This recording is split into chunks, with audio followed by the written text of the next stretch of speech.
I'm Catherine Sanders. I turned 32 last spring, and for most of my life, I've known exactly where I stood in my family behind my sister.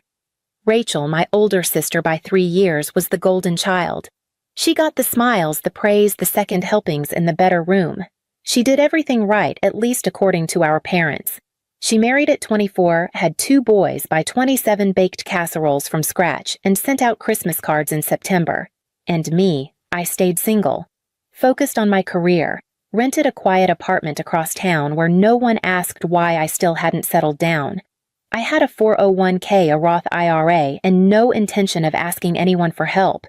Apparently, those things don't count when you're not wearing a ring. My parents, Linda and Jerry, never said it outright, but their questions always carried a weight. Don't you want children before it's too late? Your sister's boys are growing so fast. It's a shame they don't have cousins. You're still in that apartment, huh? I learned to nod and change the subject. I used to think if I worked hard enough, maybe they'd finally see me the way they saw Rachel. But the truth settled in slow like dust you stop noticing on the shelves. I wasn't the daughter they bragged about. I was the one they assumed would be fine no matter what. Still, I never complained. I visited on holidays, helped fix the Wi-Fi, brought wine when they forgot birthdays, mine included. And for the most part, I kept my distance. It felt safer that way. I didn't know back then that distance wouldn't be enough, that one day they'd try to pull me in so tightly I'd barely recognize myself. Rachel's picture-perfect life began to come apart the way fine china does, quietly at first, then all at once. Her husband David had been cheating for years.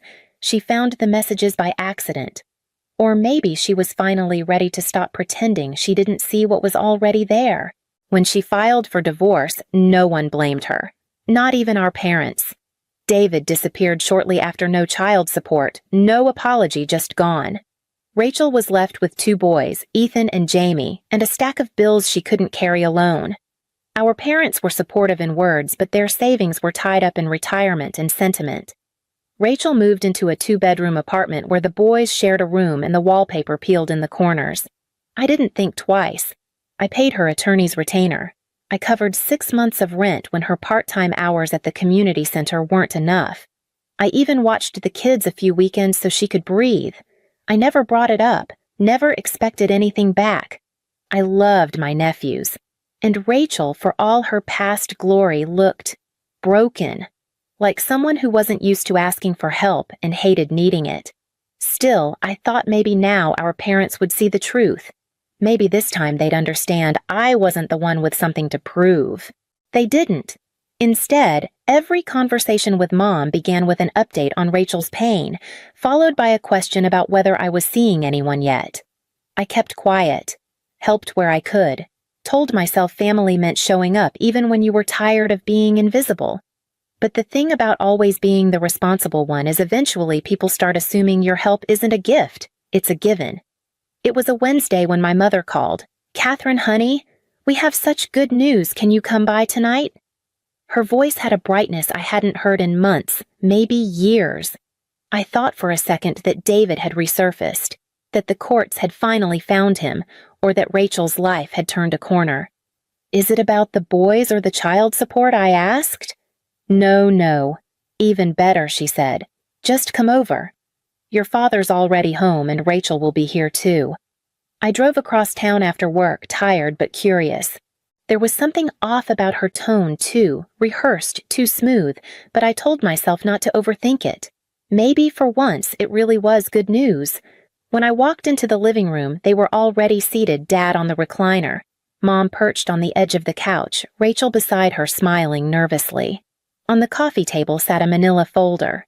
"There she is," Dad said, standing to hug me, then handing me the folder. "Take a look." Inside was a stack of documents heavy with legal language and real estate logos. At the top, mortgage agreement.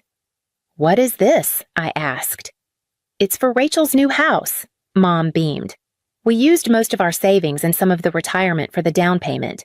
Isn't it wonderful?" I blinked. "You bought a house?" "Yes," she said. "A lovely place, 3 bedrooms, big yard for the boys. They need stability. This apartment just isn't enough." I looked at Rachel, who gave a small nod but said nothing. "That's great," I said honestly. The boys will love that. I started to hand the folder back. No, those are for you, Mom said, pushing it toward me again. What do you mean for me? Dad cleared his throat. We've talked about this as a family and we've decided you'll take over the mortgage. You've been saving for years. You can make the payments easily. Rachel can't afford it, Mom added gently. She's doing everything she can, but the boys need this. The room went silent. I felt every eye on me. You're asking me to pay for Rachel's house, I asked. Rachel still wouldn't meet my eyes. After David left, I have nothing, she murmured. I can't give them what they need without help. I looked at the mortgage again. The amount was staggering. I already paid for her divorce, I said quietly. And half a year of rent. I've been saving for 10 years for my own home, Sweetheart, Mom said, reaching for my hand. We raised you. We've done so much. Isn't it time to give back? I stood up, heart pounding. You bought a house knowing she couldn't afford it because you assumed I'd cover it. Dad didn't deny it. You don't have a husband or children, he said flatly. I'm not doing this, I said. This isn't help. This is manipulation. I left the folder on the table unopened, and I walked out before I could start screaming. I thought they'd cool down. I told myself they'd realize how absurd it all was, that asking your unmarried daughter to pay for her sister's house wasn't something most people would defend. I was wrong. The first call came that Saturday from my cousin Tiffany, someone I hadn't seen since Grandpa's funeral. April told me what happened, she said. No hello, no pause. I can't believe you're being so cold. Excuse me? I asked. Rachel's a single mom, Catherine. Those boys are your nephews. You're sitting on all that money and won't help. I gripped the counter. Tiffany, you don't know the full story. I know enough. Family helps family. Before I could respond, she added, Rachel would do the same for you. I almost laughed, bitter, involuntary. No, she wouldn't, I said quietly. You're unbelievable, she snapped and hung up. The texts started after that. Then voicemails. People I barely knew, Uncle Don, Jessica, a cousin I hadn't spoken to in years, piling on. The messages blurred together. You're selfish. They raised you. She has children. You don't. What struck me most wasn't the anger. It was the certainty. As if they knew beyond doubt that I was wrong. That because I hadn't built a family of my own, I was now fair game to fund someone else's. The worst came from Aunt Pat, my mom's older sister. She called during dinner. I just want to talk some sense into you, she said in that sugary tone she'd perfected. You're not getting younger, Catherine. Who knows if you'll ever have children? At least this way you'd be contributing to your family's future. So because I'm single, I said I owe Rachel a house. Don't be dramatic. They need help. And you, well, you're in a position to give it. That night, I blocked every number that had chimed in. One by one.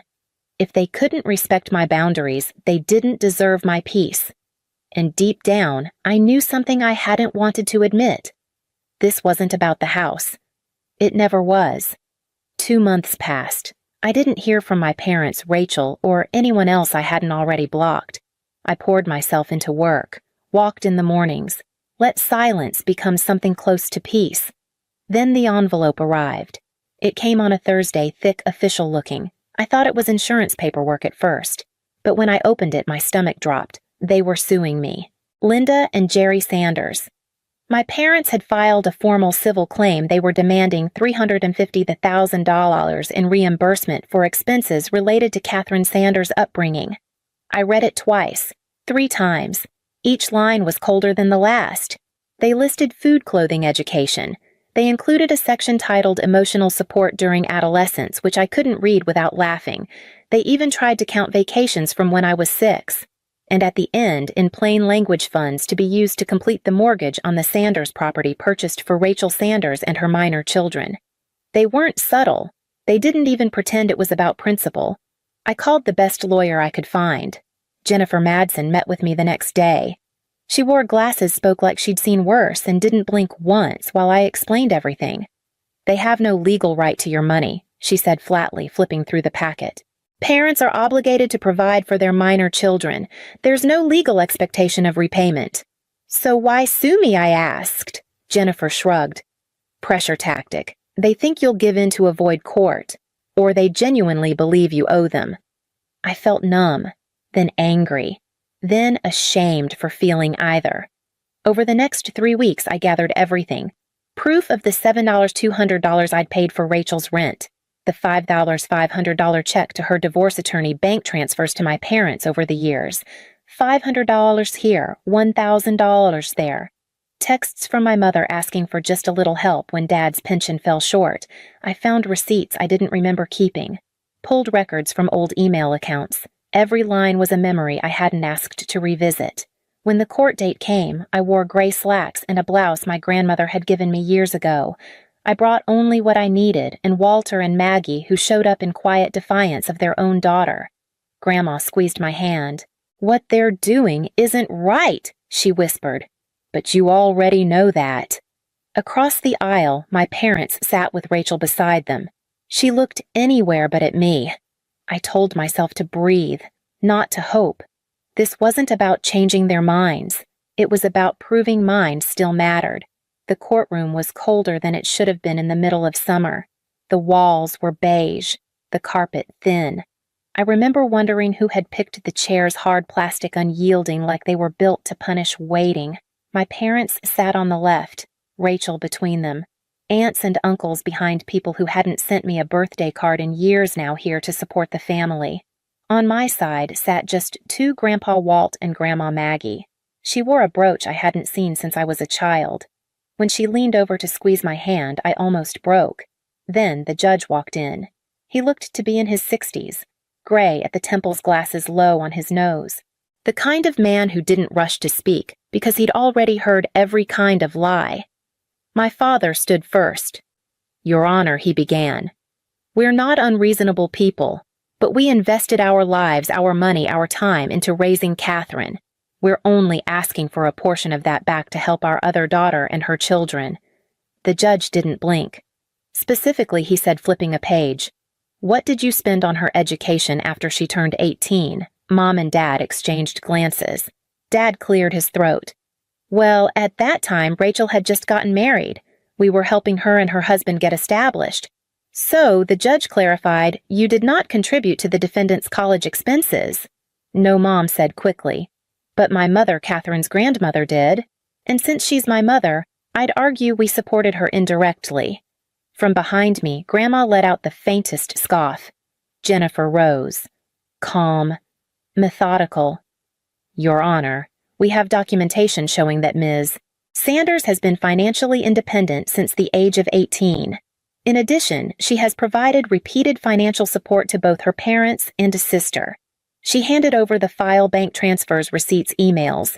This includes $7,200 in rent payments for her sister, $5,500 to her divorce attorney, and multiple direct deposits to her parents during times they reported financial hardship. The judge reviewed quietly, then looked up. "So the defendant wasn't receiving support but giving it correct," Jennifer said. My mother shifted in her seat. "That money isn't relevant," she argued. "We're talking about the cost of raising her food shelter, emotional guidance." "Why exactly," the judge asked, "do you need $350,000 now?" Mom hesitated, looked at Rachel. "To help Rachel pay off the mortgage," she said softly. Silence. Even Uncle Don shifted uncomfortably behind her. The judge turned to Rachel. "Ms. Sanders, do you believe your sister should be responsible for your home loan?" Rachel finally looked up. "She's not married. She doesn't have children." "I do." "And that creates a financial obligation," he asked. "We're family." The judge raised an eyebrow. "I'm not married either. Should I pay for my clerk's rent or my bailiff's children?" Rachel blinked, said nothing. The judge turned back to my parents. "Did you financially support Catherine after she became an adult?" "We were helping Rachel," Dad repeated. "So you prioritized one daughter over another." He said it plainly. No accusation, just fact. They didn't answer. For the next hour, he asked hard questions.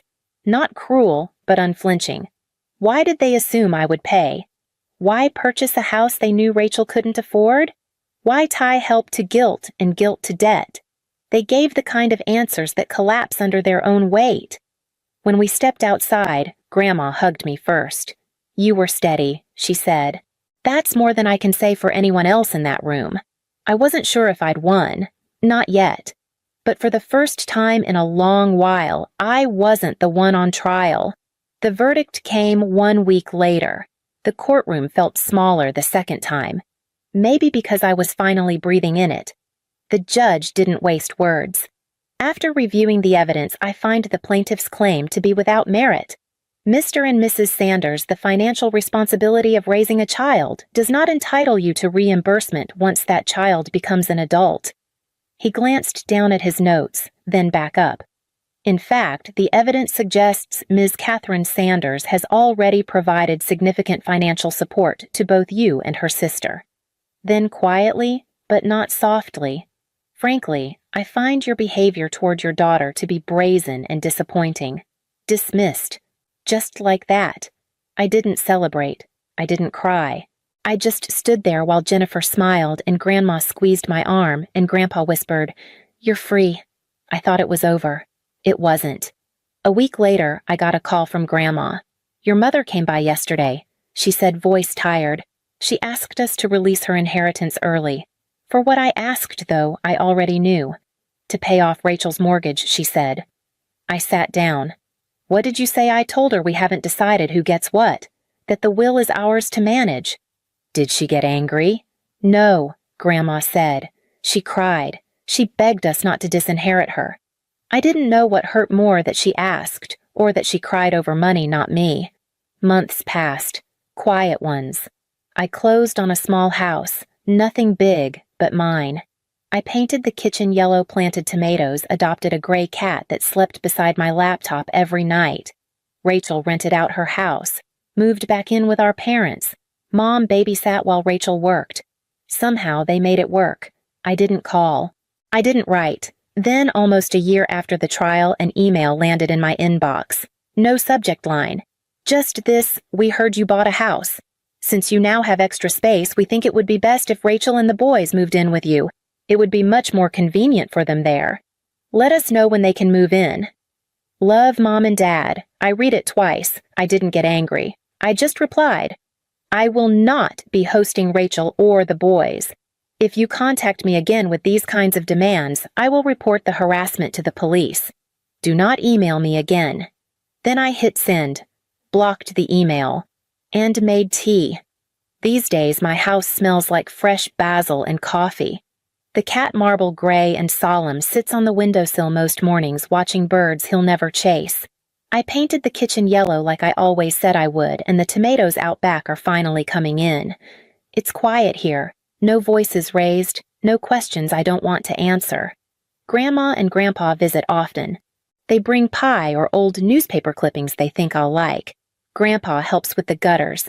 Grandma still reminds me to lock my windows at night, even though I've got a security system. They don't talk about my parents unless I ask, and I rarely do.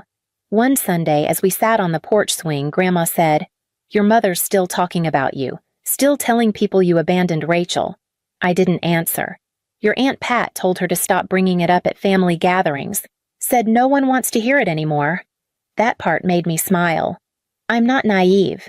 I know they still think I failed some unspoken test of loyalty, that I should have stepped up even if it meant laying down everything I'd built.